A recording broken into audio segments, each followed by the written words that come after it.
All right, what's going on, everybody? Big Dog Brett. Welcome back to the channel. Thank you guys so much for tuning in. First and foremost, hats off to the Braves. Congratulations on the first World Series championship since 1995. Back in those days, a lot of us were still watching the Braves on TBS, which I believe had all the rights to it. And you could also listen to it on the radio, which we did a lot of that back in those days. But man, Braves finally broke the curse. Hats off to you guys. Freddie Freeman, sir, you are one of my favorites. Real class act guy there. While out trick-or-treating, he noticed there was a kid dressed up as him. So he walks over to him and gets a picture with him. And I believe he gave that kid an autograph. So hats off to him. What's going on, Matt Oshinsky? Jacob, how you doing, guys?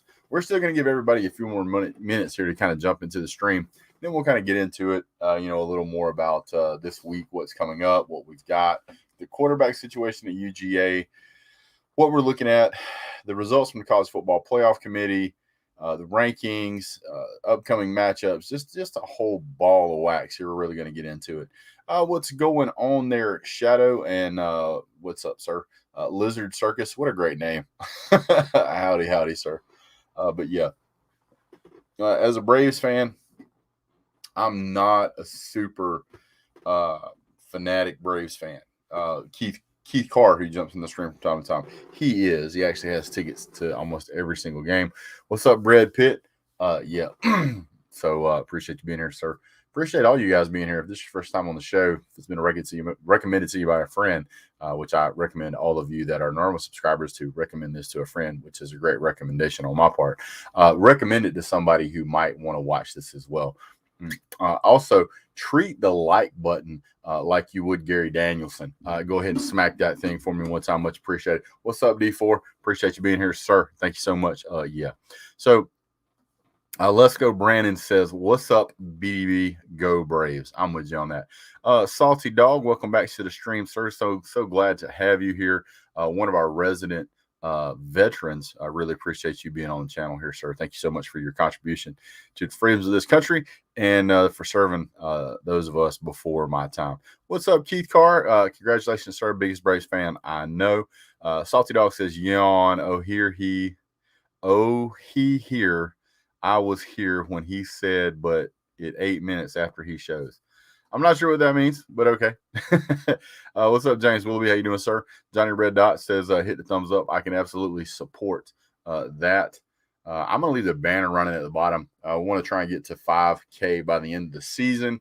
I think we're around the 4,300 mark last time I checked. Actually, I'm going to go ahead and check right now.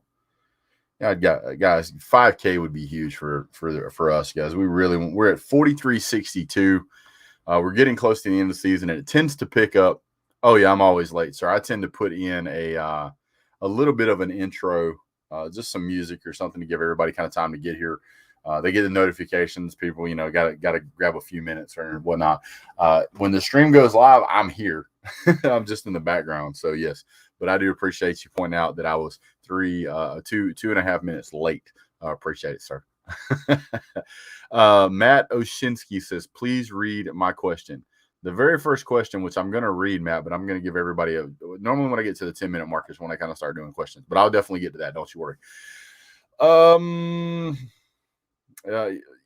Yes, sir. I'm going to get to your question. Don't you worry. Apparently you are either an Alabama fan or a Oklahoma fan. So, we'll get to that. What's Bama's best win? Never mind, it doesn't count because they lost to an unranked team. ZXYNQT. I don't know what that means, but Oregon Lions are better than Georgia. The Oregon Lions. I don't know who that is. I'm guessing that's the team you made up. Do they play Bishop Sycamore this weekend? If so, let me know what channel that's going to be on. Appreciate it. Georgia has not played anybody. Who have they played? Somebody tag Uncle Lou real quick. Who have they played? Woo. Sir, let me go ahead and point it out to you like this. Let me be fair. So we're right at the 10-minute mark. Okay, so now we're going to go up here and I'm going to throw up your question up. And he says, who's Georgia's best win? Kentucky, Florida, in Arkansas don't count. For those of you who don't speak Bamanese, he meant and Arkansas. So I'm going to go ahead and help him out with that. Hope you can take some light ribbing there, Mr. Matt. But yes, Georgia ain't played nobody. Hey, I 100% agree with you. Georgia ain't played nobody. No reason to get a big head. No reason to get excited. No reason to be substantiated. But Keith points out that isn't Georgia one of only 2 teams who have played 5 teams with winning records? I saw some stats similar to that. That very well may be the case. I certainly wouldn't discredit that. I don't know if that's the truth or not. But what I will point out is that no matter who Georgia has played and no matter who anybody else has played, Georgia still has allowed the fewest points of any team this season at all, of every single team out there. What's up, K-Dog? Georgia has the number 1 ranked defense in the country. And this is one of the best defenses that college football has ever seen historically. So no matter how dominant a team is and how bad of a team they're playing, even if it's not Georgia, you could pick, I don't know. Let's just pick another undefeated team. Let's say, I don't know, Oklahoma. How many points have they allowed? How about Wake Forest? They're undefeated. How many points have they allowed? Cincinnati's also undefeated. And how many points have they allowed? So that's kind of a litmus test if you really want to compare teams to, well, they ain't played nobody. Well, I would definitely argue to say, what's up, TikTok? What's up, Chess? I would definitely argue to say that I would wager that Georgia's schedule is more difficult than Cincinnati's schedule, and Cincinnati has given up far more points than Georgia has. So that's kind of what I'm looking at. Georgia's offense is averaging somewhere around 35 to 38 points a game, which is pretty impressive. Not many teams are scoring that many points. So if you couple those two together, that Georgia is the number 1 defense in the country and they have a serviceable offense, that's pretty substantial. Billy Bonnie, that's a cool name. How you doing, sir? He says, Georgia, stay away from here. Says Bama and Georgia are the top 2. No sense arguing. I would agree. Oh my goodness, why is my phone so loud? Who over here texted rating me? I don't know who that is. We'll get back to you later, sir. 37.5 points per game to be exact, sir. Thank you, Sato. I appreciate that. That's an excellent point. Huffer Billy Paul, what's up, sir? He says UGA-D is for real. Unfortunately, D is no longer wins championships. Got to have an elite offense and a QB. That's yet to be seen. What I have noticed is throughout the history of college football, you'll have times whenever the defensive side of the ball tends to be the part that wins championships, and then you go for a while where offense tends to do it. So you're kind of looking at that right now. It's where it's predominantly been offenses here as of late, and this could potentially be part of when it starts to swing back the other way. If Georgia has a terrible game and they allow 3 times as many points as they've allowed so far this season, you'd still be looking at somewhere around 20 points per game. So if Georgia can continue to make the same efforts on offense, then they will still win games, and the defense will matter. Keith Carr says, Matt, who's your team, and what point are you trying to make? Are you trying to say that Georgia doesn't deserve to be number 1? If so, get out of here. I would concur with that assessment, sir. Why is my phone so loud? I got to turn it down. This thing is supposed to be turned down. What's it doing? There we go. His team is obviously Bama since his profile pic has a Bama player in it. I think that's Bryce. I'm not sure. I don't know who that is in that picture. I'm not a huge Bama fan. You have a lot of Bama fans on here, but yeah, my team is Alabama, but I believe that Georgia should be ranked number one. And number one, they have a great defense. And Georgia having a great defense. And while this is going to sound bad because I'm a Georgia fan, it's going to make me look bad because it's going to look like I'm bragging. But this is not the point of this. I'm not saying this to brag. I'm saying this because it's the truth. This could potentially be the greatest defense of all time, stats wise, points allowed wise. You're going into, we're past the toughest part of our schedule until we get to the SEC championship game. The teams we have left should be layup teams for us. You got Missouri, Tennessee, Charleston Southern, and Georgia Tech. And Georgia should absolutely steamroll all of these teams. This should be a great opportunity to get JT Daniels back in the mix, get him out there slinging the ball around, and get our offense really fired up and going. A lot of us kind of predicted that it would be somewhere around week 9 or 10 that we would be getting a lot of these players back. We are now into November. We were hoping to see George Pickens show up about this time. So we're really going to start to see what's going to happen. Let's Go Brandon says Auburn will beat Bama in Jordan-Hare.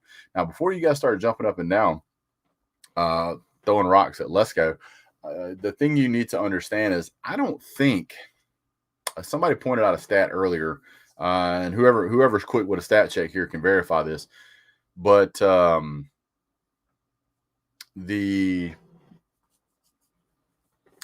pointed out a stat that Alabama has not won at Jordan-O'Hare since like 2006 or something crazy, or maybe it was in the last 6 times they've played in Jordan-Hare, which I think would be like around, if it goes every other year, that's going to go 12 years. That's going to put you around 2009, something like that.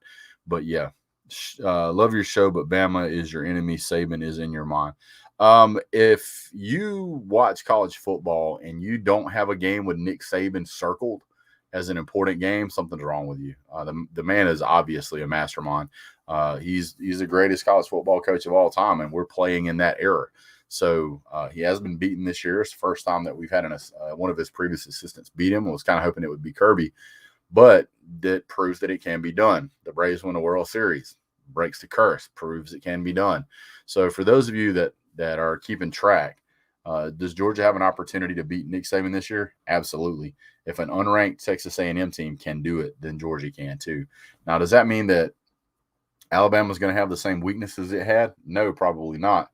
But if you look at how Alabama played against Florida, where they allowed Florida to score 29 points and they only scored 31, Georgia only allowed 7, and they scored 34. That's a pretty much, I wouldn't say even comparison, but a fair comparison. I get that the transitive property in football doesn't apply. I get that. But you also have to look at the fact that, how else are you going to compare teams that haven't played yet? You have to compare them against the 2 teams you guys have played. Matt, this may be the first time that UGA has better talent on the field than Bama, and you can't out-coach great players. That's true. Alabama has always had Georgia's number. That is not true, Jacob. Before 2009, Georgia, yeah. I'll let you go look that up. Bo Hickey, going to lose the Bama. Roll Tide roll. No. Richie, first great name, sir. Reasonable Gump says 2009 is ridiculous. It has been 6 years, not 12. 6 years, 12 years, 250 years, doesn't matter. If we just go back just 6 years, we can honestly say that Alabama has struggled with Auburn in years where they should never have struggled with Auburn. They have lost to Auburn in years where they should have absolutely decimated Auburn in Jordan-O'Hare, and that hasn't happened. So the question is what happens now? If Auburn wins that game, if Auburn wins out and Auburn wins that game, they're in the driver's seat. Georgia's going to see them again. If they win that game, they're going to end up playing Georgia, and Georgia will likely beat Alabama again if the defense continues to hold. Reasonable Gump, you continue to prove that you're unreasonable. He says Alabama 41-25 versus Georgia. I think always had their number applies. I think always had their number applies. It does not, sir. It does not. Mizzou line is 38 points. Vegas believes in UGA's offense. By the way, Georgia has covered the spread here pretty much every game this season, with the exception of like the ridiculous timeout play by Kentucky and I think one other game. Yeah, 41-25. So how many games before 2009? Before Nick Saban showed up?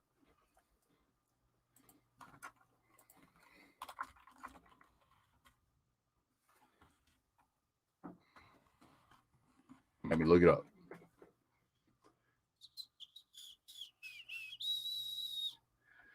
So let's go back to. So before 2009, there was 3 times in a row that Georgia beat Alabama, and then Alabama beat Georgia 3 times, and then it was Georgia, Alabama, Georgia, Alabama, Georgia, and then 2 Alabamas, and then Georgia, and then from that point you're into the 60s. So once you get to about that 2008 mark, from 1965, we'll just say 1964.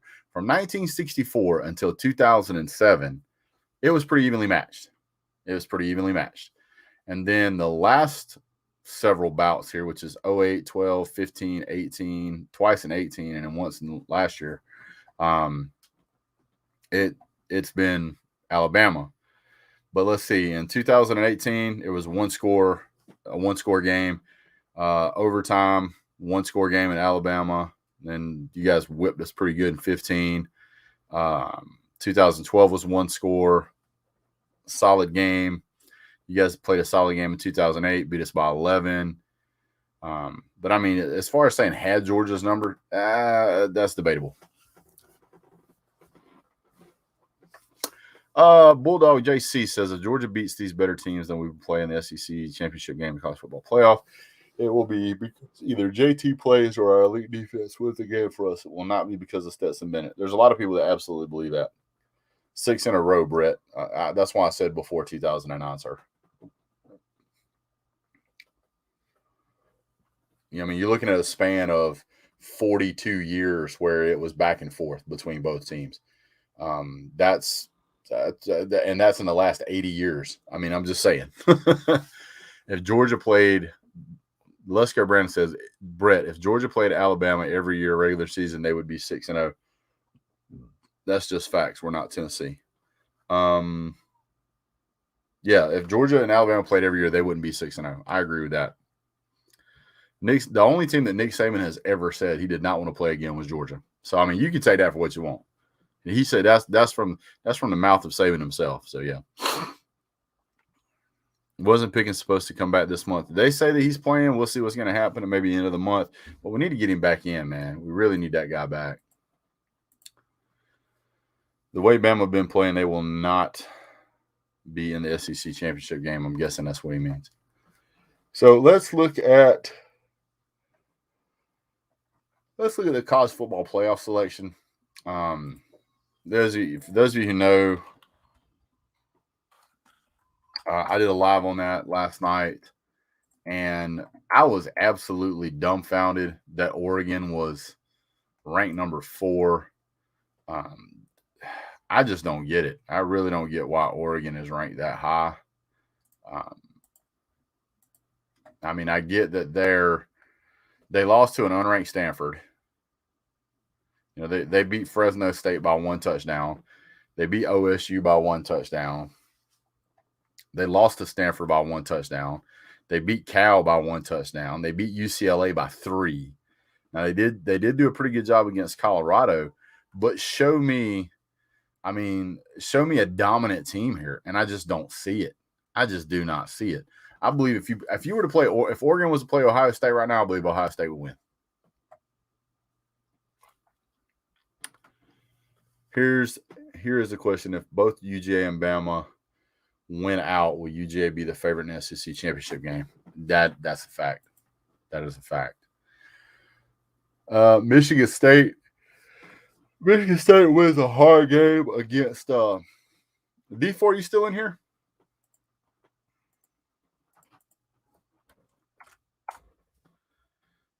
You guys want to join the stream? There you go. Forgot to add that in earlier, guys. Sorry about that. What's TikTok saying? Bama should thank Kirby for all those good defenses. Well, it definitely seems like they're starting to swing back towards Georgia's way. What is Georgia's big win? Georgia's big win is 6.6 points per game. That's Georgia's big win, sir. I didn't know I needed to point that out for you, but I will. Yes, sir. Yes, sir.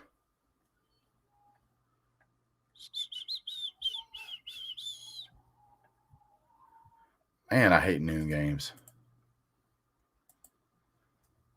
Georgia playing at noon. I believe we know somebody who's gonna be at that game. What's up, Chad Cahill? All right, Chad, don't start with that spam tonight, buddy. Somebody will slap you over in timeout. Better watch out. Rick Sanchez says Auburn. What's up, Chiquito? What's up, G Bama boy? Let's see. What's up, Richie Hamilton? You go, yeah. I figured he'd show up. Look at that Braves fan right there, boy. Look at that big Braves fan. What's up? Hey, man, that was a great game, man. That's the best Braves game I've seen in 10 years. Yeah, I had my doubts, man, but I wasn't a believer until that last out was made.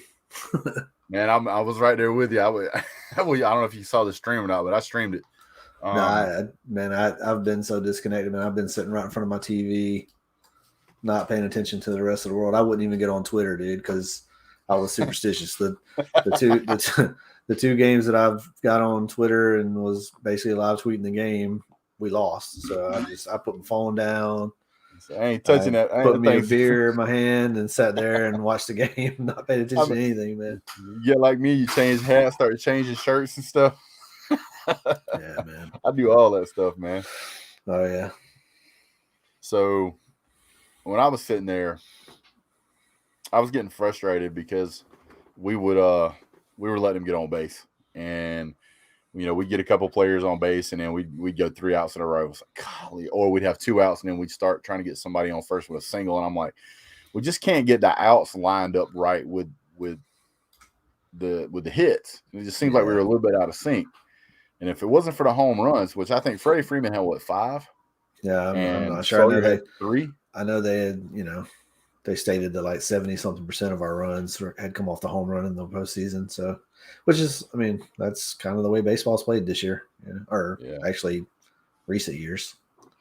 Well, everybody's power hitter, that's why you don't see bunts and steals anymore, because everybody just stands there and waits for somebody to drop them in. So, definitely, I was watching the. Well, if you look at the stats, they were comparing how the Houston's points had not come off home runs. So it was a dichotomy of the kind of good versus evil as far as the way the team played. The Braves pitched them very, very well, which is kind of surprising because, if you've kept up with the Braves this year, the pitching and bullpen, and it's just been crazy. And it was somebody different throughout the entire postseason on offense to come through for the Braves. But the one consistent thing throughout the whole postseason was our pitching staff just shut it down for everybody, which is amazing. I don't know what the Braves do, but these guys like AJ Minter and Matzik, they pitched well in the second half of the season, but nothing like you see in the postseason. Just like last year's postseason, AJ Minter was kind of, he was a serviceable guy during the regular season. Then in the postseason, he just turns it on. Like it's like he just goes into a different zone. And these guys are capable of that. Even look what Freed did in that play after he got his foot stepped on. He turned into a different guy. He threw a fastball at 98 miles an hour, fastest fastball he threw all year. I watched one of them. I don't know if it was Metzer or who it was, but I think it was Metzer. He threw 100-mile-an-hour fastball. It was the first one I've seen all World Series. Mike Taylor, you guys going to pray? I am going to try in the morning to get tickets into Truist for the celebration. It's free, but it's first come, first serve. So, but I'm going to try. Will they only let you get one? I don't know. I don't know how many they're going to let me get. I don't know how many they're going to let. I don't know anything about it. I've actually not even heard from the Braves about it. I just saw it on Twitter. Usually they send out emails, so. Yeah, the Braves organization behind the scenes is actually extremely well run. Yes. And for those of you who don't know, Braves actually have another stadium in Rome, Georgia. It's called Brave Stadium. So if you guys want to watch some other good baseball, that's a good place to go watch it. Yeah. But I will tell you, watching that game, I how long of a home run was Sawyer's home run? They said it was 446 feet or something like that.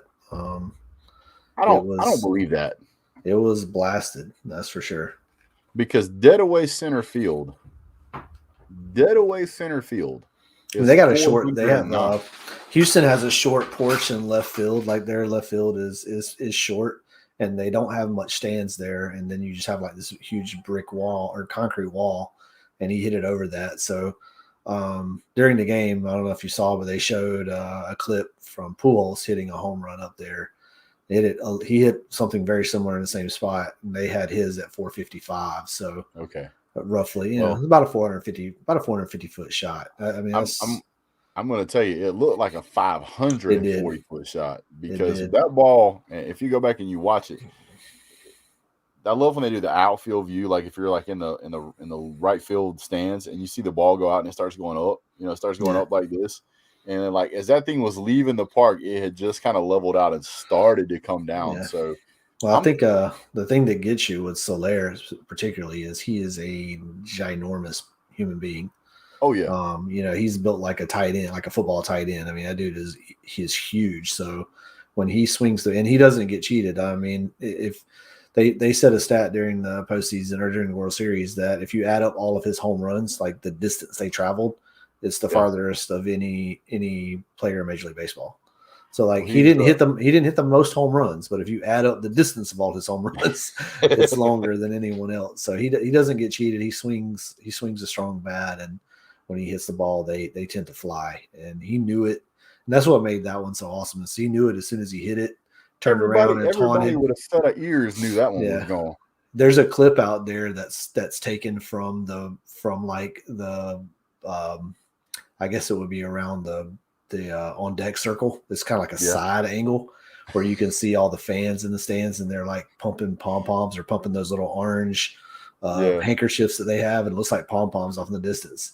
And as soon as he hit as soon as the ball left his bat, you can see them all come down at one time. They just all stop at the same time. Yeah, I know it's petty. I know it's petty of me, and I can't help it. But a part of me is like, how do you, the answer to the question of how do you shut up 50,000 fans that hate you? And the answer is with one swing of the bat. Yeah. And that's what's so interesting is that home run felt like that one meant more than Duvall's grand slam in Game 5 in Atlanta. I don't know. For some reason, it just felt like that was the one that slammed the door. And I don't know if it's because Soler taunted when he turned around and you knew that the Braves just were on a different level in this game, but it just snowballed from there. Yeah, I really felt like from the moment he hit that ball and just watching the way it was crushed, because it wasn't like a barely out of the park. It was like next level, going to the moon, completely gone. Stadium so quiet you could hear two blades of grass rub together, and you could just hear the air leave that place. And it was like they knew at that point that was it. The fight was over. That was the dagger that ended Caesar right there. That was it. Yeah, and their crowd was out of it. You could hear the Braves fans from that point on chanting for the players. You could hear the Freddie chant when he was bad. You could hear "Let's go Eddie" when Eddie Rosario was bad. Like you could hear the Braves fans chanting for their team in Astros. In Houston. Yeah, in Houston. Yeah. So that was fantastic. I was a little concerned when we didn't finish the series in Atlanta, because I had the Braves. I picked the Braves in 5. I really thought they could do it. When we didn't get it in 5, I was really worried. Yeah, me too. I was like, oh, this is going to be really hard. And it just shows the mentality of that baseball team. I know it's a lot of young guys on that team. Sawyer, for those of you who don't know, he's only 29 years old. And that's super young. So I mean, to have that kind of command of your emotions. I mean, you're playing in the World Series. It's almost a do or die situation. You got 2 guys on, and you absolutely crank one.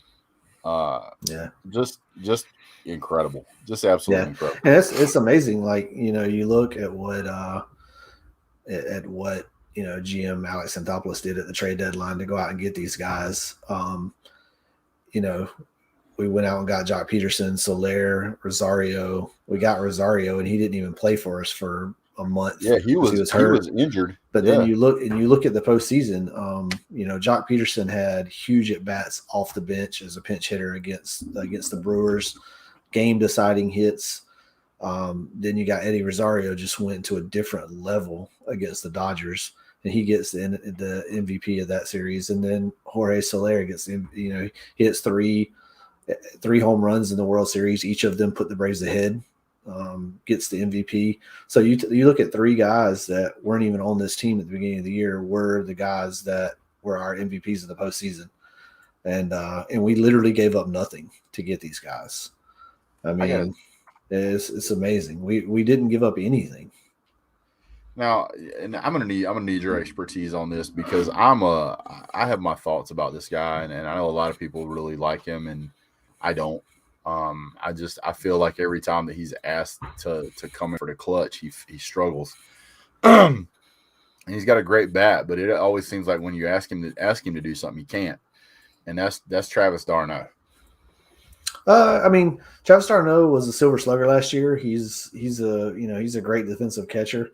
He's not going to throw. As we've seen in the postseason, he's not going to throw a lot of guys out. But I don't think he threw anybody out. Maybe one, two, not in the postseason. Not in the postseason. But again, base stealing is just not one of those things you see that much. So it's not a big hit on guys. He did throw Altuve out on that one play, but they were they didn't get it right. I don't understand that, but he definitely threw Altuve out. And if you can throw Altuve out, you can throw just about anybody in the league out. It's just a matter of a lot of times in today's baseball, the bases are stolen off the pitcher. Because there's just so much analytics in baseball now that these pitchers are tip off when they're going home and when they're pitching when they're going over. It's only the guys with the elite pickoff moves that really keep guys from stealing bases because you're afraid to get picked off.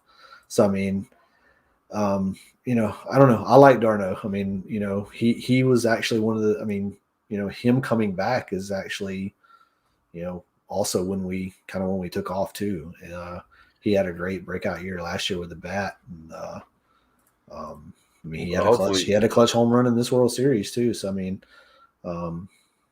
biggest thing is I'm interested in what the Braves do with Freddie.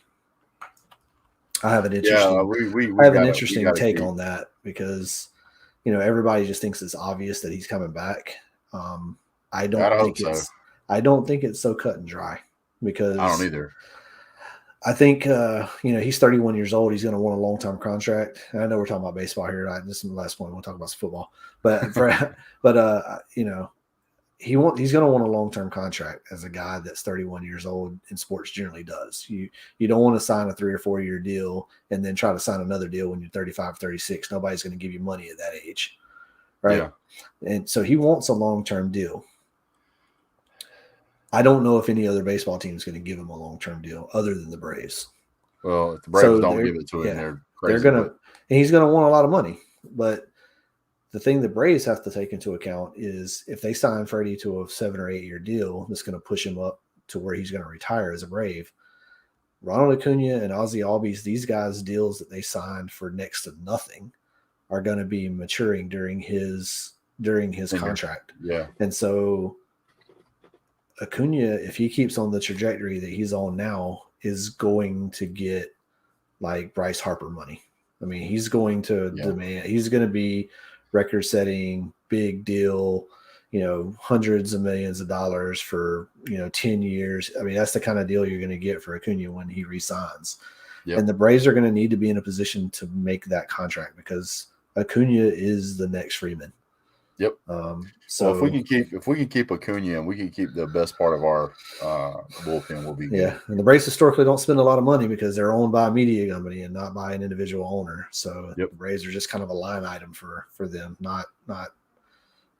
So maybe that'll change now. Yeah, I hope they figure out a way to keep him, but I don't want to keep Freddie at 31 and let Acuna walk. I don't want that to happen.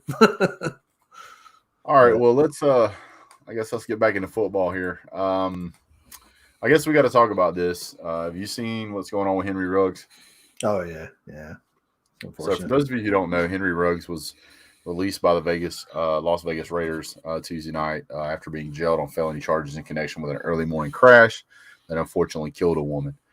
He is being held at the Clark County Detention Center without bond and is charged with driving under the influence, resulting in death. They said he showed signs of impairment after rear-ending a vehicle. The 23-year-old the 23-year-old driver of the vehicle was struck by Ruggs's Chevrolet Corvette. She died at the scene. Yeah.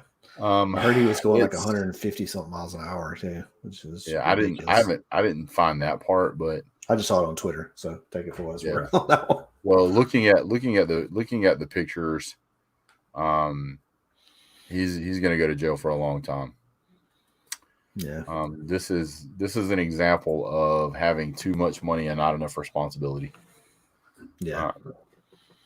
Yeah, and I mean the stories I read too is that he wasn't very cooperative with the police. Of course, if he was intoxicated, drunk or whatever, I could see that. But man, stuff. If you've had experience with intoxicated people, and I know I've had my fair share. I know Keith said his fair share, and it's just not something that I can ever understand. Is why you would ever want to climb into a vehicle intoxicated and then decide to go, put your life and everybody else's life in danger. It's just insane. Yeah. All right. Jordan wants to join the stream here. Let's see what we got. What's going on, Jordan? What's good? What's good, Brett? Hey man, I heard y'all had a football team. What happened to it? Oh, yeah, it's missing. I've been helping put up posters, especially our offense hasn't. We haven't seen them since about January of 2021. So, if you guys have seen it, please let me know. Call Dabo Sweeney and Tony Elliott. I found it actually. I actually found it, believe it or not. But there's a problem. There's a big problem, and the problem is that Dabo Sweeney won't go get it. That's the problem. See, there are several highly rated quarterbacks in the transfer portal right now. Hey man, you talking about recruiting? You talking about recruiting? This is the middle of the season. We'll talk about recruiting when it's recruiting season. Wait, are we talking about Dabo? Or are we talking about Dan Mullen? Dan Mullen can't recruit. Literally, they won't let him. It's like, look, you're so bad at it. We ain't even gonna let you do it no more. You already said you don't care, so we'll give you a good excuse so you don't have to recruit. It's like, Dan Mullen, you don't recruit. They won't let me. Okay then. But looking at some of the stuff that's been going on, so I'm going to wrap up with the Henry Ruggs. I don't want to hear one single person say anything about this guy threw his life away. I could give a care less about him throwing his own life away. He took away somebody's daughter. He took away somebody's sister, somebody's friend, somebody's wife, or somebody's mother, all because he chose to act irresponsibly. I have absolutely no sympathy for him. I ought to throw the book at him. I ought to put him under the jail. They should never let him out, and they should never let him play professional sports again in any facet. You can't bring anybody back. I don't pull any sympathy moves for players that do stuff like this. If you're a player, whether you're Georgia, Alabama, Clemson, I don't care, and you get caught smoking the herbage, that's between you and the coach and you and your parents or whatever. You drink a little alcohol around your house and you stay home, that's on you. But you get out there on the highway and you hurt somebody else, I got no sympathy for you. You get out there and put your hands on a woman, I got no sympathy for you. Georgia got rid of a player, Simmons, I believe it wasn't it Simmons. He hit a female or something. I was the first one to say, I'm like, we don't want him. Get rid of him immediately. So I don't tolerate that stuff, and you shouldn't either. So what's up, Eric Wallace? What's up? I saw somebody up here that jumped in. I didn't get to see. Oh, Between the Trenches. What's up, buddy? He probably done bailed out. What's Clemson ranked right now, Jordan? That's a great answer. That's exactly what I was looking for. What's that? Ranking. What's that? What ranking? I don't know about any ranking. Let's do this here. I'll help you out a little bit. Let's look at standings then. Oh Lord. You guys are ranked third in standings behind Wake Forest and North Carolina State Wolfpack. I just got to give you. I had to give you some sand, man. Yeah, man. It's great. What's up, man? You think I'm gonna bail out just because you ain't say hey? I'm not that guy. What was that? I couldn't hear you. What's up, Jordan? What's up, Trenches? That's my man. Congratulations on your Braves, Keith. Yes, sir. I appreciate it, man. Hey, That man, was serious. I'm gonna take full credit for it. It's my first year as a season ticket holder. I feel like my money went to good use. There you go. Don't feel quite so bad about $10 beers. Are you gonna get different seats next year? Or are you gonna get the same ones? The people on the end of our row is not renewing theirs, so I'm gonna try to scoot down and get the end seats on our row. Nice. That's what I'm gonna try to do. But I'm gonna try to keep the same section. Gotcha. I appreciate Keith actually took me out to a couple of games last year, so I really appreciate him taking me. That was absolutely fun. We're gonna do it again. He is correct. He is correct. They are $10 beers. What was that, Keith? So we're gonna do it again next year, man. Absolutely. I believe Mr. Keith is becoming quite the cultured professional sports spectator here. I believe he's going to another game this particular Saturday. Is that correct? Oh yeah, I'm going to the Mizzou game. Hope that it's got a 38-point line, so I hope I definitely hope that it's not a close game by any stretch of imagination. But I also don't want to be trying to decide whether I want to leave at halftime either. You know what I mean? Well, I can tell you from personal experience. I went to the Arkansas game. It was a noon game, and that place, I believe, the proper term for the amount of noise level was quite the ruckus. Yeah. I don't think this one's going to bring quite the atmosphere that Arkansas game brought. I probably not. It'd be hard to, but I bet it's still going to be a blast. I bet it's still going to be loud. Because the fans are in it now for the shutout. Like every fan wants to shut out now. They just want to shut them out. Yeah. So you're gonna see it. They're gonna be out there. I'm gonna have to wish on a lucky Keith selection here, and hope that because Keith is showing up to the game that they're gonna start JT Daniels. So Let's pray. So Jordan, I just want you to know that it is 21:50, which for those of you that don't know military time, that's 9:50. Right. That at exactly 10 o'clock tonight, I will be taking an application for bandwagon fans for the rest of the season. Oh Lord. I know where this is going. So, I mean, I know you ain't gonna pull for Wake Forest. I am pulling for Wake Forest. Oh God. Why? What do you mean why? I mean, why? I like Wake Forest. I've always liked Wake Forest. George, you want to bring up the debate here? Trenches, we ain't gonna have the debate. I didn't think so. Where's Ashton Kutcher at? I'm being pumped. I'm serious. I want to see Wake go undefeated 13-0 because I want the playoff committee to have to sweat and I'm with you on that now. Pull their hair out over whether or not to put Wake Forest in the playoff. I think it would be great. I think it would be amazing. This man just said he wants them to worry about putting Wake Forest in the playoff. I want to see what happens, man. Listen, if Wake Forest had a Clemson paw on their helmet, they would be a lot higher than they are right now. That's just fact. Yeah. Well, that's true, but I mean, there's definitely some. Especially with the college football playoff committee, there's definitely pedigree goes into that. That's why Bama's number 2 right now. Exactly. So, that's exactly what I was about to say.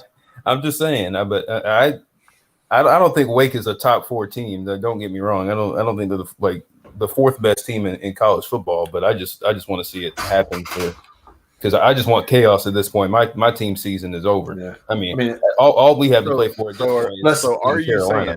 saying that on the 20th you're going to pull for Wake Forest to beat Clemson? If I'm not going to pull for them, Would be all right with it to beat Clemson, but I could.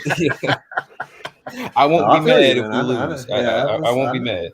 I know that feeling.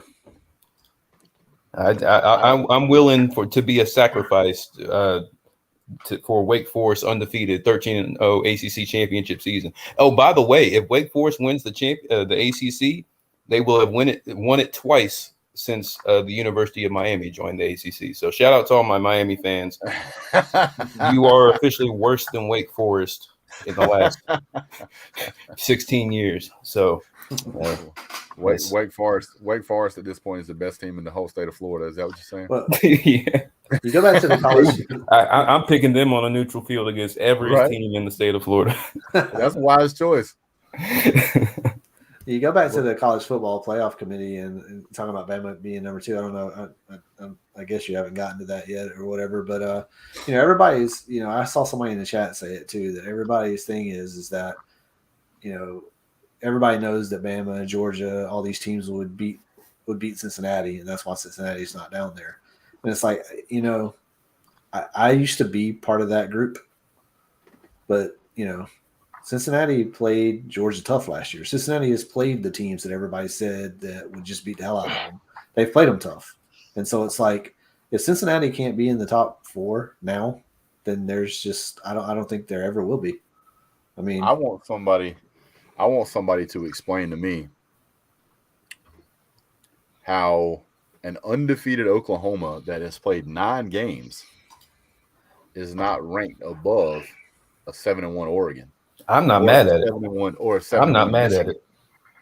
You may not be mad at it, but if you're talking about wins meaning something, because that's what you're doing, you're talking about Wake Forest, talking about wins meaning something, you got to talk about why is Oklahoma not ranked higher than a 7-1 Oregon team that's barely won most of their games. Because Oklahoma doesn't have a win over Ohio State in Columbus. That's it. Neither does Wake Forest. Well, Wake Forest is barely in the top 10. I'm not saying that Wake Forest is like misranked. I'm just saying that Wake Forest is not a top 4 team. So, but here's what I'm saying. So if we compare the two teams, right? So yes, Oklahoma struggled with Tulane at the beginning of the season, and I think that's left a sour taste in a lot of people's mouth, right? And then they kind of struggled with Nebraska, right? I get all that. But if you look at how that team is performing now, look how they're performing now. You got to look at the last 3 games that Wake Forest has played. Actually, let me pull up Oregon. That's what I wanted. I want to pull up Oregon. Never mind Wake Forest. Let me get rid of Wake Forest. They're traitorous quarterbacks. Because this is an Oklahoma versus Oregon conversation. I'm fine with Oklahoma being ahead of Wake. There's not really an argument there. I agree. But here's what I'm saying.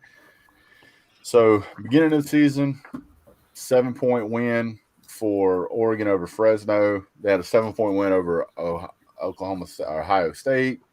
They had a dominant win over trash team. They had a dominant win over Arizona, and then they had a loss to an unranked Stanford team. Yep, that's a bad. They had a one touchdown victory over Cal, unranked. If you actually watch the games, Oklahoma, some of the games that it looks like, if you just look at, that looks like Oklahoma won handedly. If you actually went back and remember the games, they were not that way. There were quite a few on a down-to-down basis. Oklahoma hasn't been much better than the team they played a lot this year. Yeah. So just bear with me here. They had a 3-point win to an unranked UCLA, and then they had about a 20-something point win over Colorado, which is a terrible team. Right. If you go back and you look at the last 4 games that Oklahoma's played. They played and they beat Texas, which is a high-powered offense. They outlasted them and they beat them 55-48. Granted, it's a touchdown win, but it is a ranked team. They beat TCU by 21 points. They beat KU by 12 points. they beat TTU, Texas Tech, Raiders or whatever, by 31 points. Now they're going to play Baylor this week. We're going to find out more about them. But at this particular juncture, I got to say, I'm really not impressed with Oregon. I'm just not. I'm not either, but I think the thing you have to weigh is it's resume versus who do you think is better? I think Oregon, their win over Ohio State, you can't take that away from them. Even if you don't think they would beat Ohio State today, which I probably would agree with, you can't take away that win in Columbus, especially when they didn't have two of their best defensive players. Like when you're looking at the entire body of work, you can't just like, yeah, they beat Ohio State, but look what they've done. What they've done since then. You can do that to a point, but it still has to matter. That win has to matter. So, I agree to a point, but I'm just saying, if you ask me tomorrow, if Oregon plays Oklahoma, which one am I picking? I'm picking Oklahoma. This is one of the reasons that I feel like they shouldn't do the college football playoff rankings until the end of the year. Like, just not do it at all, because they create weird situations. And not only that, a lot of this stuff doesn't even matter. I mean, Georgia beats Alabama. Alabama's gone. Let me ask you this, Michigan State beats Ohio State. Ohio State's gone. What's that? How confident are you that Oklahoma would beat Oregon? Because I'm not that confident. I wouldn't. I would think that maybe Oklahoma would be favored on a neutral field right now, a slight favorite, but I don't know if they would win. I think Michigan State could probably beat both of those teams. Yeah. I'm gonna be honest with you. you Asking me? You're asking me who I think would win? No. You said you would pick Oklahoma to beat Oregon. I said, how confident are you in that, though? Because both of them have looked really sluggish most of the year. 100%. That's a lot of confidence. You know why? Why's that? Because if you look at the way these two teams stack up, Oklahoma averages more points per game. They have more touchdowns all season. They have more yardage per season. They have better pass percentage. They have better third down efficiency. If you look at the board, they're better. All right, devil's advocate here. Who would win Oklahoma, Ohio State if you had to put money on it? I would probably pick Ohio State, but here's the problem with Ohio State. Ohio State is not going to be a factor here in about 1, 2, 3, 4 weeks or so. I get that, but it's hard to say it's hard to say you take Oklahoma 100% when Oregon beat Ohio State. I get it; it's a different team right now, but that team could show up. Well, I get what you're saying. But you have to look at things like this. If you look at the speed at which these teams play, right? Like the Oklahoma has played roughly 610 offensive plays. Oregon's played 560. That's 50 more plays over an entire season. This is a faster paced team. I don't think Ohio State's anywhere near that speed. Now they do go a little faster, but they're about the speed of Oregon.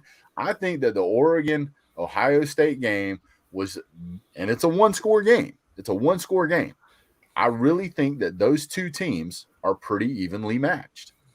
I think that Oklahoma and Ohio State are pretty evenly matched. If you put these three round robin and you're going to play each other 10 times, you're going to play each other 10 times, you're going to play each other 10 times, their records are going to be pretty equal.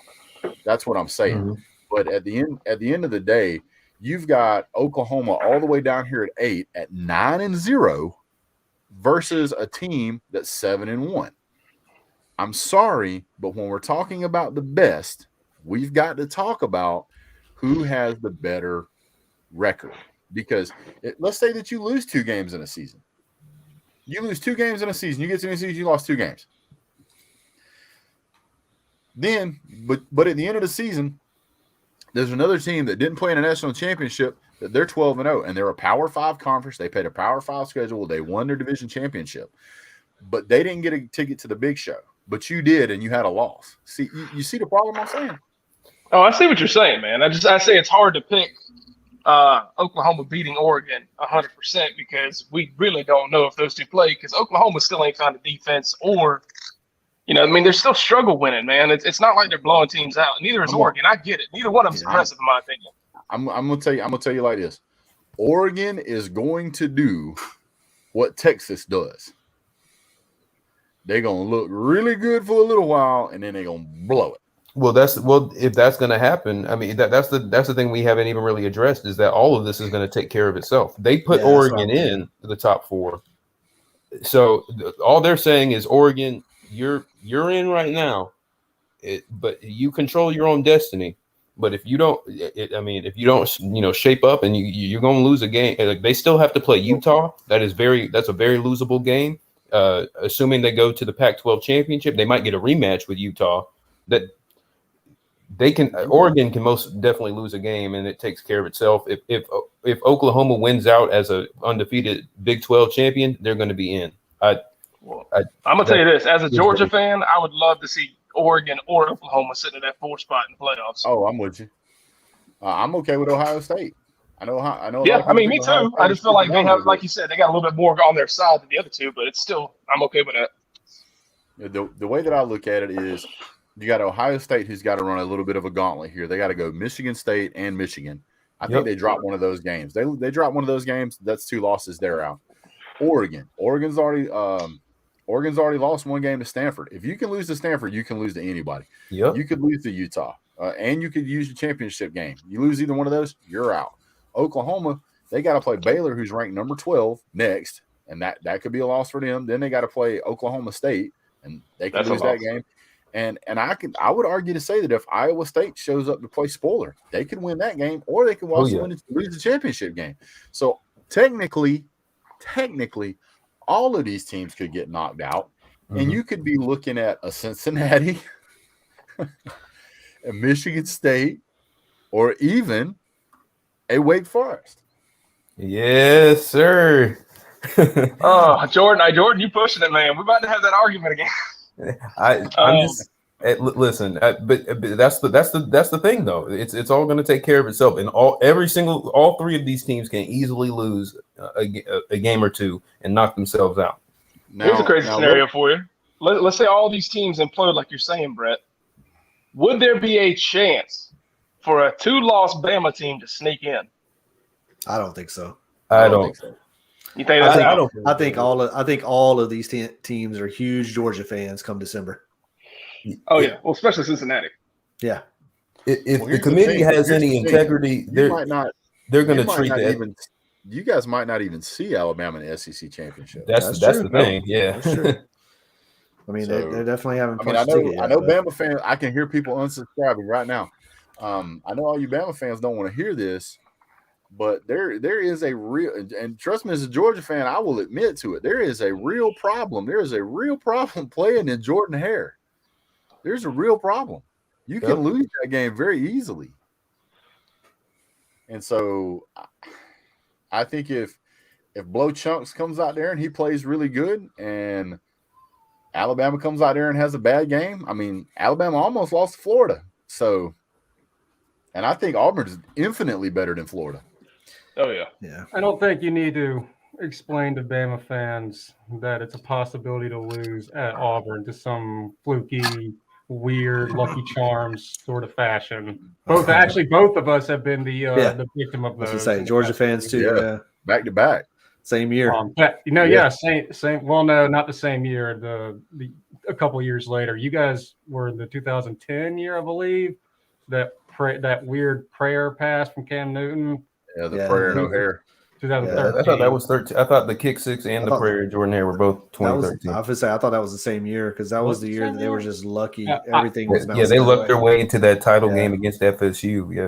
Yeah. I think that was. Well, I could have sworn the Cam Newton year they won miracle play against Georgia as well. But it's for our defense. A miracle to beat a 6 and 7 Clemson in 2010. I do want to point out something that Jordan said earlier. I know we all say that a 13-0 Oklahoma is just in automatically, and I think pretty much everyone believed that until last night. But I got to point this out. Is the committee telling us by putting them so far back at 8, which is disrespectful, but it's also hilarious. Let's just be honest here. Are they telling us that if Alabama beats Georgia, that's 2 spots already gone? Alabama and Georgia, they have 2. Yeah. Ohio State or Michigan State are going to take the third one, whichever one. And what if Oregon and or Cincinnati keep winning? Is Oklahoma going to pass either of them? They're already way behind both of them. I don't think so. I think their strength of schedule. I think there's not schedule. I don't think Oklahoma's automatically in. I think there's still a good possibility a 13-0 Oklahoma, because what I just pointed out, what I just spelled out, is probably not going to happen. Cincinnati may lose. Oregon has a good chance to lose. But if all that happens, I think a 13-0 Oklahoma could be left out. Yeah, I think so too. And I think that's the situation that the College Football Playoff Committee puts themselves in by putting the rankings out so early and drawing a line in the sand like they had with Oklahoma. They're basically telling Oklahoma that, hey, we've watched your games. We know what's going on. These games have been struggle buses for you guys. You guys have won them, but they've been struggle buses. So we're going to put you down here. Now the question is that the problem is that they've put Oklahoma in a situation where if there's not chaos ahead of them, they could be undefeated and sitting out, which is wild. Well, here's the thing. An undefeated Oklahoma game is not in the play. An undefeated Oklahoma is not in the top 4. That is wild. You got to take into consideration though, especially when there's 2 1-loss teams sitting there right now. Yeah. Well, you also got to take into consideration the remainder of their schedule, which is a number 12 ranked Baylor, which has looked really good at times. Yeah. And Oklahoma State. Oh, yeah. I mean, it's still awesome. Let me ask you this. Do you think there was even a conversation between the committee going, you know what? No, Oklahoma, we've tried this with you time and time again. First round, you're knocked out. We've learned our lesson. Do you think there was even a conversation in that room? I can assure you it was, because here's what they did. They had that conversation at the exact same time that they looked at Notre Dame and laughed. Yeah, exactly. Well, don't you have – I mean, let me look at this. I don't even have it pulled up. Don't you have 2 1-loss teams ahead of them that – their one loss was to unranked teams? Yeah. I mean, Oregon's loss was to unranked team, and Alabama's loss was to an unranked team ahead of an undefeated Oklahoma. So, I mean, that's pretty. And then you also have a 1-loss Michigan ahead of them. Yeah. That loss was to Michigan State. That loss was to, I have to say, that was a quality loss. But, I mean, that's pretty – I mean, they have – and that was a close game. And they're the only team that is Michigan probably should have won that game. Yeah. Everyone else, every undefeated team is 8-0. Oklahoma's the only 9-0 team. 9-0 team, yeah. Exactly. That is. I'm more upset about Cincinnati than I am Oklahoma, if I'm being honest. Yeah, me too. Because I mean, they've got the 100th ranked difficulty of schedule in the country. Thank you, Brett. Thank you. Okay, all right, we're bringing this up, Brett. So are we going to have this argument? Yeah, we'll have this argument. Me and Jordan had an argument the other day on who deserves to get in more based on strength of schedule, Wake Forest this year or Cincinnati this year. I don't think either one of them should go, but if I had to pick one, I would pick Cincinnati. Why? But Wake Forest has a stronger strength of schedule. They played nobody though, Jordan. Hold on, time out. Here's why. Because Cincinnati proved last year that they could run with the big boys. They ran with Georgia. They were winning that game until the final minutes of that game, and they still have basically the same team. So if you're asking me if Cincinnati can run with the big boys, absolutely. Do I think Wake Forest can? No, I don't. I think that Wake Forest is a symptom of a very down and weak ACC. They've played no ranked opponents this season. The first ranked opponent they're going to play is going to be in 2 weeks, and I bet you North Carolina State beats them. They might. Listen, I might. They might, but we're projecting on things that haven't happened yet. My question is, Cincinnati. Well, if we're going to talk about how weak the ACC is, why don't we talk about how weak the American is? But Cincinnati, because listen, past Cincinnati, past SMU and Houston, who Cincinnati has not played yet, the AAC is terrible.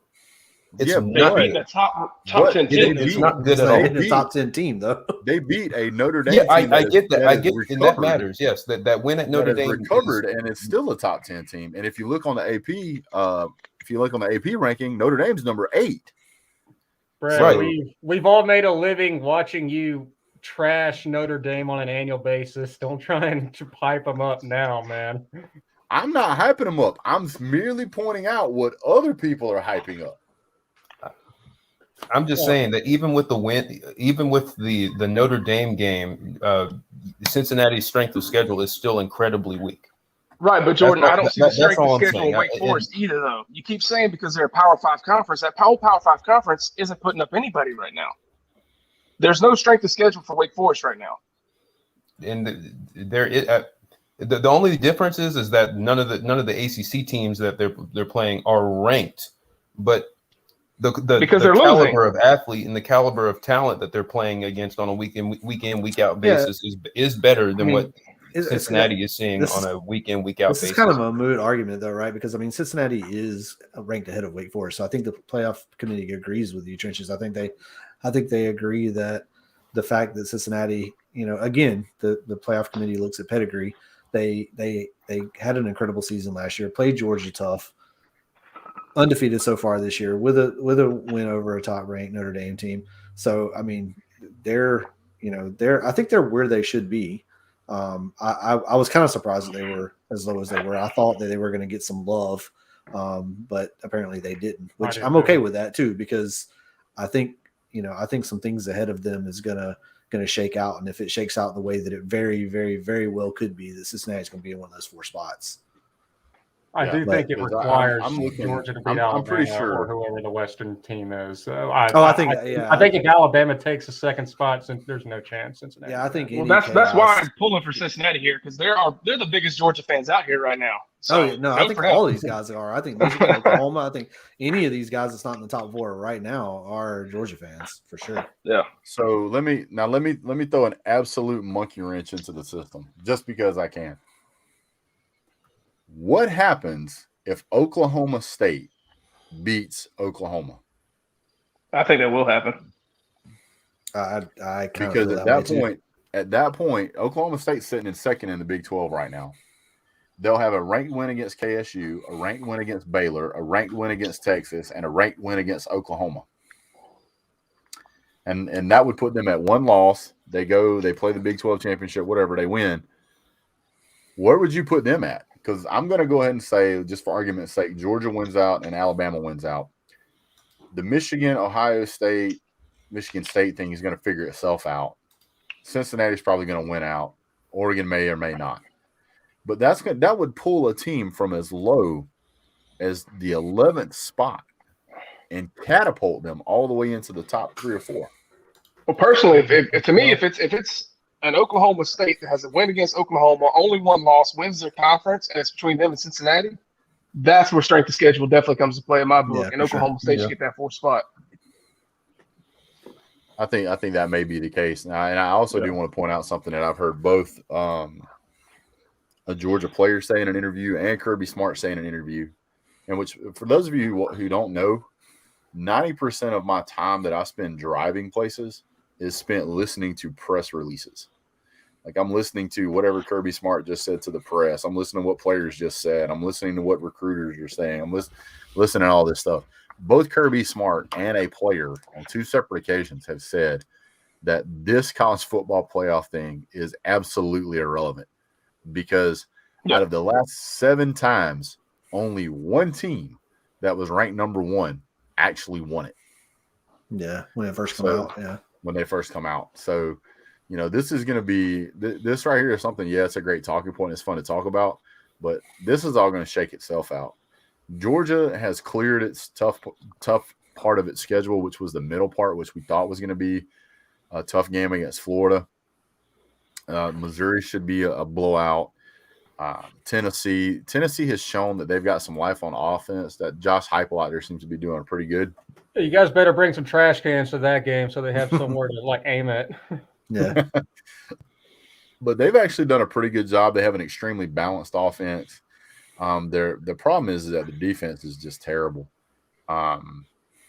They're allowing on average, about 25, 26 points a game.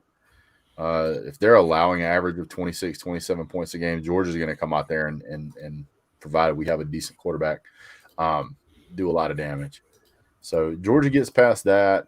Georgia gets to Charleston Southern, which will destroy them. And I am absolutely licking my chops to go beat the brakes off of Georgia Tech. And then we'll go play in the SEC championship game. So it's going to be really, really interesting. It seems like these first 8 games of the season, it was forever ago. But and it still seems like we got half a season to go. It's just a really exciting time. So, well, let's go ahead and jump into this. Let's do We've already done the rankings things. We beat that to death. That horse is dead. Let's talk about the matchups for Saturday. Some people get to watch the breakfast breakdown. Some people don't. So I'm going to go ahead and do one tonight if you guys are up for it. Oh, yeah. Sure. All right, cool. Let's start off with there's some Tuesday games yesterday. That's crazy. There's some Wednesday games, which is Central Michigan and Western Michigan. Northern Illinois, Kent State. Those games are on. The Raging Cajuns play tomorrow. The Utes are playing Stanford Friday at 10:30 p.m. So if you can't find anybody to go drinking with, you can always watch this game. Then we've got some matchups at noon, and quite a few ranked teams playing at noon. You got Georgia, Missouri. I think we know how that's going to go. We've got Ohio State versus Nebraska. We know how that's going to go. Wake Forest versus North Carolina. I'm curious as to how that's going to go. Ole Miss versus Liberty. Depends on how often he goes for it on first down. That may shake out a little different. Minnesota, Illinois. Don't care anything about Minnesota. And then Pittsburgh and Duke. Don't really care anything about them. Any disagreements so far? Nah, man. The Ole Miss and UNC Liberty Wake game. is the most interesting, and the sad thing is it doesn't count towards the ACC standings. So I think It just depends on which UNC shows up. Yeah. Is it Hugh Freeze still at Liberty? Yep. All right, Yep. so that makes it kind of interesting to me. So Liberty hasn't been very. They've been all right, but they've had some. well, just more the fact that it's Ole Miss playing. Yeah. I don't know if there's going to be any sort of talking point there like there was with Lane Kiffin in Tennessee. Considering Hugh Freeze really, really dunked that program into the mud on his way out. Yeah. It's by the interesting way, that the North Carolina Wake Forest game is a coin flip according to Vegas. North Carolina's favored. Yeah. Right. I think they got the home 2.5. Yeah. Yeah. So I'm actually gonna- which I agree with. I think this game is going to have a lot of points because I don't think either defense is going to. Is this the toughest opponent Wake's had so far? Yep. Yeah. All right. Other It's at than- North Carolina? Yeah. Other than the turn. Hey man, they played Florida State. So does Clemson. But just so you guys know, Florida Gators quarterback Anthony Richardson has a concussion, and he may be iffy against South Carolina. I don't think they need him to win that game. He suffered a concussion against Georgia. So all you quarterbacks out there, just pay attention. You got to protect yourself when you play the Dogs. Michigan State versus Purdue. Purdue. That game's kind of. Purdue's like the upset maker this year. Yeah, man. They beat Iowa, man. Well, now it's not that impressive, but at the time, shit, that was awesome. Well, I mean, and Purdue's defensively, I mean, they've been pretty solid this year. So Yeah. Look, they hung in there. They hung in there with Oregon State at the beginning of the season. Oregon State's been pretty good this year too. They've been all right. So I think Michigan State's going to roll in that game. I still think Michigan State's a little bit overrated, but we'll get there. Baylor versus TCU, Oklahoma State versus West Virginia, Notre Dame versus Navy, and Cincinnati versus Tulsa. These are all 3:30 games. I think the favorites in these games should win these games. If for some reason West Virginia decides to just lose its mind and play absolutely lights out, they could win this game. But I mean, they beat a number 15 ranked Virginia Tech, which now we know is not very good. But they actually did a really good job on defense against Oklahoma. They held Oklahoma to 16 points. Yep. So if they could have mustered some offense here, they could have won that game. They're probably going to get blown out now that I've said that, but that could be an interesting game. Baylor versus TCU. TCU is terrible this year. I think they lost 5 or 6 games.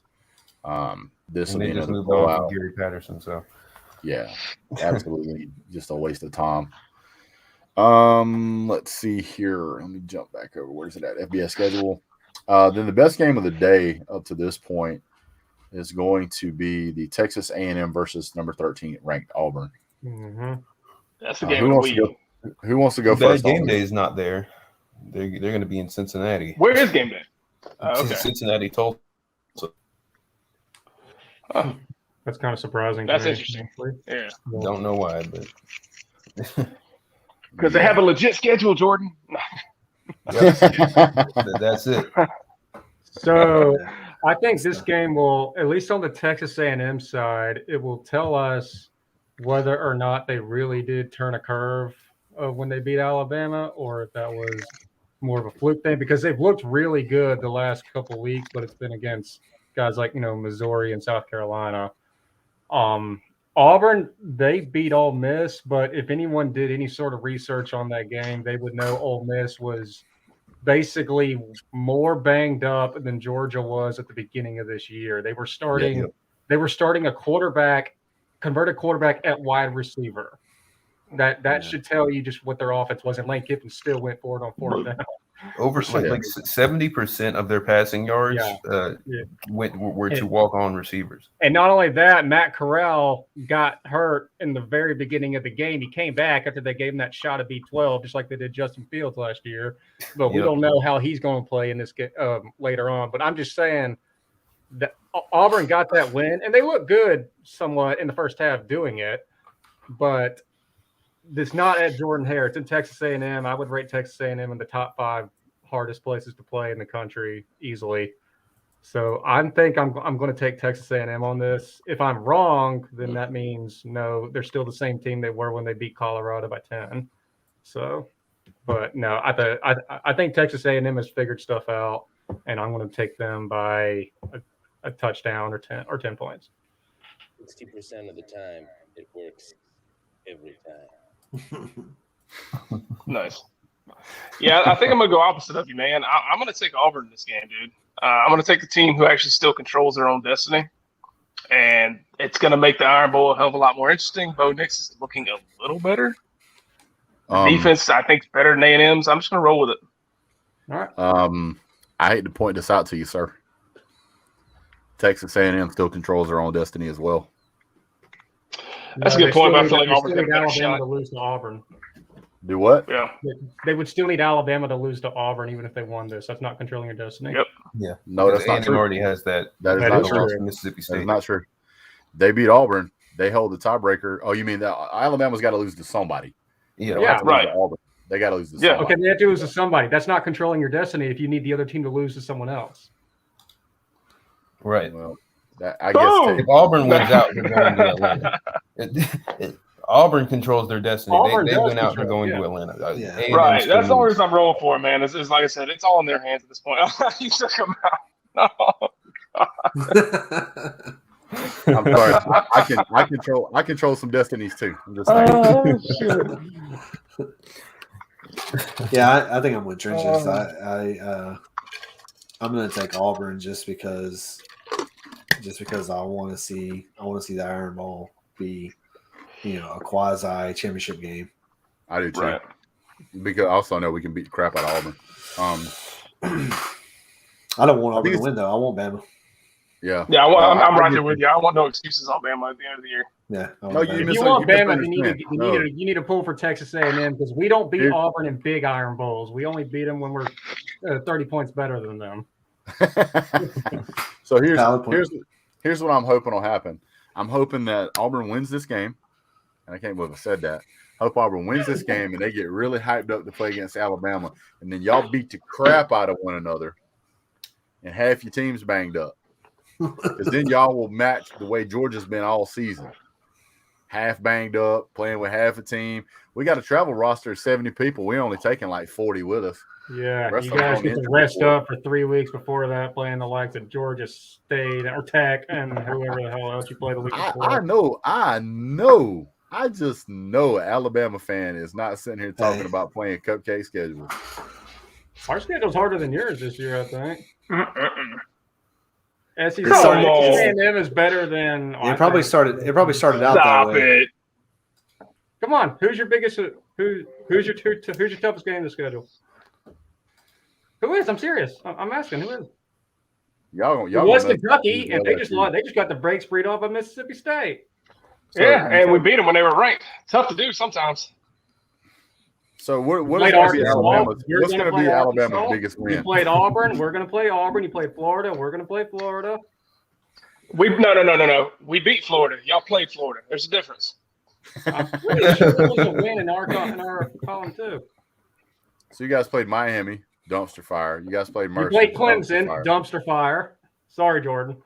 None taken. Still one of the top defenses in the nation. Yeah. Okay. Arkansas, Auburn, Kentucky.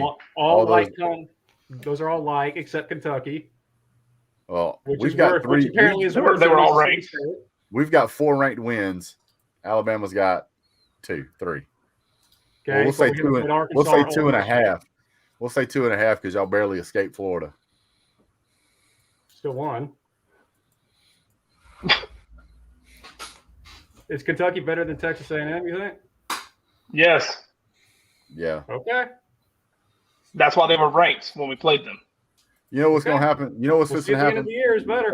LSU's fixing to go out here and beat Alabama, and we ain't even got to talk about it. I was going to say that earlier. Like LSU's going to beat Alabama, and all this is going to be pointless. Will they reinstate Coach O since they already? You damn right they will. They'll beg him to come back. They'll build a hot tub in the stadium. Begging him, he'll get an extension. They'll give him. I actually legit did ask that question the second I found out about this weird delayed firing thing. I'm like, well, what if he beats Alabama? What are they going to do then?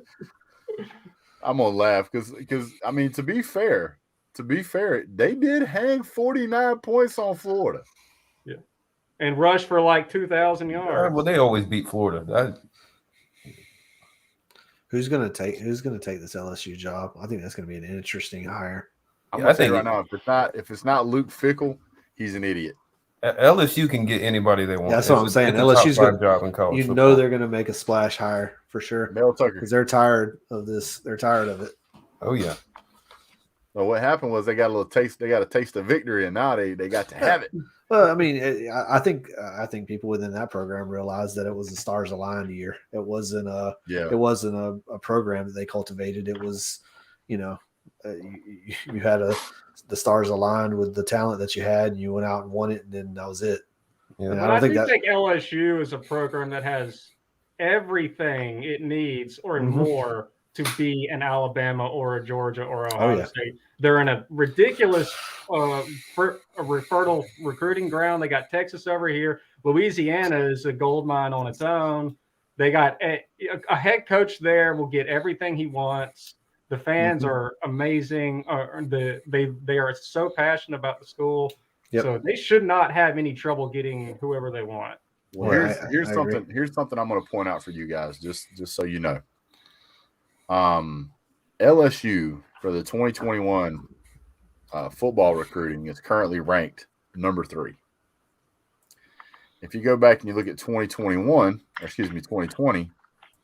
what do you think they were ranked at? I know they were behind Clemson. They were number 4. Yeah. So you go back and you look at 2019, they were number 5. So you're looking at a team here that is consistently recruiting very good in the last few years. Now, they did have a down year back in 18 where they were like, 15 or something. But even in that year, they picked up a 5-star. You look at the 2022 recruiting rankings, which is not, really been fleshed out. Actually, we can't even look at that right now. But if you look at the 2021, you got a number 5, a number 4, and a number 3 recruiting ranking. You got 5-star, 4-star players all over the place. The roster is absolutely loaded. Yep. And you can find any quality coach you want at this point. LSU's got a bunch of money. Of money. Hey, y'all, I got to hop off here. But y'all have a good night. All right, man. Appreciate you. Check all y'all later, y'all. Later, bro. All right. Go Demon Deeks. But yeah. But I mean, at the end of the day, it's really going to end up being, the Alabama LSU game could be interesting. The Kentucky Tennessee game, I'm going to watch that one pretty close. I want to see how Oregon does against Washington. They're probably a blowout by halftime.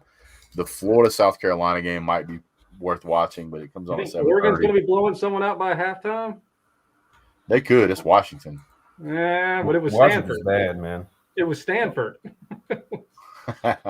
Washington's bad. Well, at least on offense, they've been bad all year. Yeah, they had their they've best performance struggled. against Stanford, but They've had one. I think they've had one game where they've scored more than 24 points all season.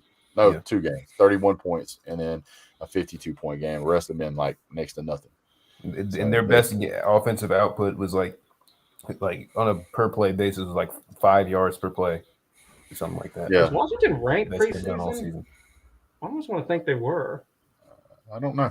I could have sworn because they were like building that Washington-Michigan game up, I think. They were ranked in the preseason, but they went and lost to Montana. Montana has a football team, by the way. I don't think anyone knew that. But... I didn't know they could even read and write up there. Crazy, right? Well, the jury's still out on that. We just know they can throw a football. Yeah. Apparently, well enough to beat them. So, well, guys, it's starting to get a little bit late here. I got to jump off. Really appreciate you guys jumping on. Again, congratulations to Keith and the Bravos, man. Good job. Yes, sir. That should help next year. Hey, man. Now we just need the Dogs, the Hawks, and the Falcons. I'll just say, something. the Dogs. The Falcons ain't winning nothing no time soon. I'm just saying.